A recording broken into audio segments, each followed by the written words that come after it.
Selamat pagi Bapak Ibu yang terkasih di dalam Tuhan Yesus Kristus. Bagaimana kabarnya hari ini? Mari kita akan bersama-sama mengawali hari ini dengan kita terlebih dahulu merenungkan firman Tuhan, agar firman Tuhan menuntun, membimbing, dan mengarahkan kehidupan kita. Renungan kita pagi hari ini diberikan tema ketaatan mendahului pengetahuan. Natsnya diambil dari Kisah Para Rasul pasal 10 ayat 1 sampai dengan 35. Adapun yang akan kita baca sebagai ayat yang akan kita renungkan juga, itu dari Kisah Para Rasul pasal 11 ayat 18 yang demikian bunyi firman Tuhan.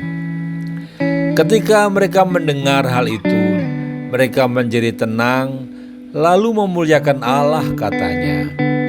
Jadi kepada bangsa-bangsa lain juga Allah mengaruniakan pertobatan yang memimpin kepada hidup. Bapak Ibu yang terkasih di dalam Tuhan Yesus Kristus, Rasul Petrus adalah seorang Yahudi tulen. Tiba-tiba saja mendapatkan penglihatan di mana ada kain lebar yang turun dari langit, dan di dalamnya ada pelbagai jenis binatang berkaki 4, hewan yang menjalar, serta burung. Petrus diperintahkan untuk menyembelih dan memakannya. Dan secara spontan reaksi Petrus adalah menolaknya dengan alasan karena ia tidak mau menajiskan dirinya. Ia bertanya-tanya dalam kebingungannya tentang arti penglihatan itu. Sementara kebingungannya belum terjawab, Petrus pun diperintahkan Tuhan untuk pergi ke rumah Kornelius, seorang dari bangsa bukan Yahudi.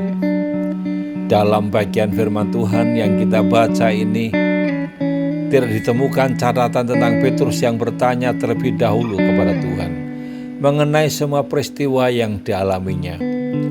Apa yang dilakukan oleh Petrus adalah mentaati perintah Tuhan. Walaupun ia sangat paham bahwa tradisi bangsa Yahudi melarang keras baginya untuk bergaul dengan orang yang bukan Yahudi, namun Petrus tidak menolak atau mempertanyakan mengapa ia diperintahkan untuk melanggar adat istiadat bangsanya. Petrus terus melangkah dalam ketaatan terhadap perintahnya. Lalu Petrus bertemu dengan Kornelius dan keluarganya yang sudah menantikan kehadirannya.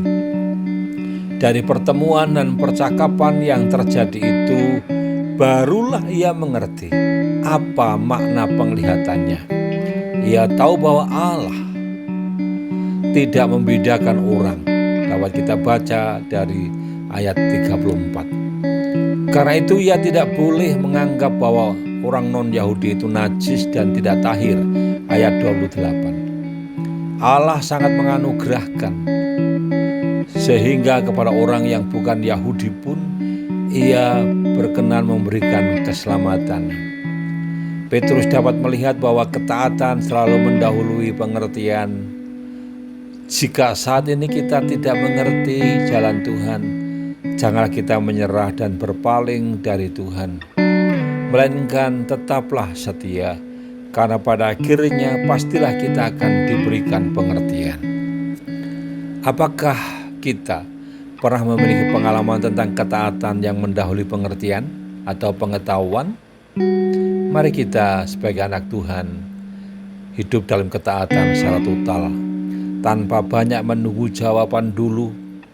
Kiranya ketaatan kita akan membuat kita semakin berserah hanya kepada Tuhan, kekuatan kita dalam segala situasi dan kondisi. Karena Allah tidak pernah salah. Allah punya rencana atas hidup kita, dan kita tidak pernah dibiarkan berjalan sendiri. Allah selalu menuntun kita, membimbing, mengarahkan kita. Mari kita akan menaikkan doa kita. Bapa di surga, terima kasih atas kesempatan bagi kami untuk kami dapat merenungkan firman Tuhan. Ampuni kami kalau kami seringkali mengandalkan pengertian dan pengetahuan kami, sehingga kami seringkali memberontak kepadamu. Tapi biar kami boleh belajar dari Petrus yang dia memilih taat melakukan karena dia percaya bahwa rencana Tuhan adalah rencana yang baik. Oleh sebab itu ajari kami untuk juga melakukan hal yang sama. Makasih Bapa, kami serahkan aktivitas kami hari ini. Apa yang akan kami kerjakan dan lakukan, kami percaya Tuhan akan ikut campur tangan. Dalam nama Tuhan Yesus kami menaikkan doa ini. Haleluya. Amin. Selamat beraktivitas. Mari kita jalani hari ini dengan penuh keyakinan bahwa Tuhan beserta kita. Haleluya. Amin.